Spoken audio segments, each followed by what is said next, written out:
E aí, pessoal, tudo bem?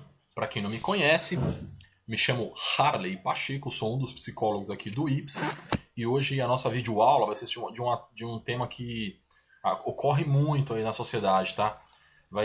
O nosso tema vai ser retardo mental. Pessoal, só um pedido. Acesse o nosso site, tá? É www.ipsi.com.br. Você vai ter essa aula por escrito, tá? Em texto. Se você quiser também na aba cursos, vai ter um curso chamado Retardo Mental. Lá você pode responder duas perguntinhas e imprimir um certificado atestando que você consumiu essa aula, até para você apresentar na faculdade ou enfim. Né? Vamos lá. A primeira coisa que você tem que saber é que os retardos mentais eles se distinguem aí por dois aspectos básicos. Ou seja, são coisas que definem, né, o retardo. O primeiro é o desempenho, né, a baixa média, né, que essas pessoas elas alcançam aí nos testes de inteligência, tá? E o segundo são as dificuldades de adaptação que a vida exige que essas pessoas têm, tá? Basicamente, o retardo mental, ele é dividido em categorias que são a primeira, branda, tá? A segunda, moderada, a terceira, grave, né? E a quarta, profundo. Retardo mental profundo. Um dos pontos é que o retardo mental leve ele aparece desde os primeiros anos. Na verdade, todos os retardos eles aparecem desde os primeiros anos, né? Com exceção de alguns que a gente vai ver mais pra frente, que às vezes são causados por traumatismo, enfim, né? Mas o retardo ele aparece desde os primeiros anos. Quando você vê aí, a partir mais ou menos uma pessoa com até os 6 anos você já consegue definir, né, que a pessoa tem retardo.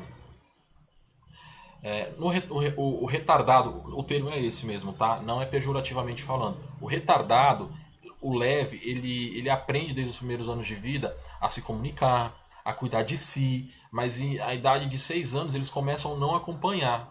É por isso que eu falei, a partir de 6 anos você já consegue ter mais certeza, porque eles não conseguem mais acompanhar, eles têm problema de atenção, tá? Eles têm aí dificuldade na concentração, dificuldade com memória curta, memória longa, né? Essas pessoas elas vivem razoavelmente bem em comunidades que proporcionem de uma maneira geral, elas vivem bem. Só que elas, lógico, precisam sempre de supervisão e, obviamente, de estimulação, tá? Já o retardado mental moderado, ele raramente progride. Essa é uma particularidade, né? Difícil. Até sair do primário, são poucos que conseguem, né? Do segundo ano, terceiro ano do primário, né? E eles precisam de supervisão e estimulação extremamente rigorosa. E a gente nem vai falar. Se o moderado ele é assim, imagine o grave, né? O grave, o sujeito ele desenvolve pouco ou nenhuma fala. As habilidades motoras são pouquíssimas, são muito nulas, né? Pífias. Né? Eles têm sérios problemas de saúde e isso é contínuo, tá? O problema de saúde é sempre. E a gente tem aí os retardados mentais profundos. Esses caras eles são os mais prejudicados, né? Porque eles são completamente incapazes de fazer qualquer coisa, né? Eles têm só que o pior é que nesses casos até a mobilidade é comprometida, tá? A mobilidade quase não existe, então, né? Uma coisa que. E por que a gente está falando desse assunto? Porque é importante você saber, principalmente se você for uma mulher grávida, né? Se você for atender pessoas grávidas, por quê? O que causa o retardo mental? Obviamente não existe, a gente não tem como estabelecer relações de causa e efeito, tá? Mas a gente já sabe hoje que a exposição a produtos químicos, a drogas ilícitas, né? Às vezes o tabaco, por exemplo, é lícito, o álcool é lícito, mas é droga, né? Tanto no período pré-natal quanto no pós-natal, tá? Então, pessoal, olha lá, né? Porque isso é um negócio que dá pra gente aí, pelo menos tentar minimizar a probabilidade de ocorrência nas nossas vidas, né? Aí tem, obviamente, os problemas de oxigenação, os traumatismos que podem ocorrer tanto pré-natal quanto pós-natal, né? Se a mulher toma porrada no estômago, você quer que ela esteja, né? Que ela consiga, né? Assim, uma coisa além do fator cultural. As pesquisas mostram que 80% dos casos de retardo mental eles acontecem em famílias de baixa renda. Tá? Ninguém sabe o porquê ainda, ninguém sabe ao certo.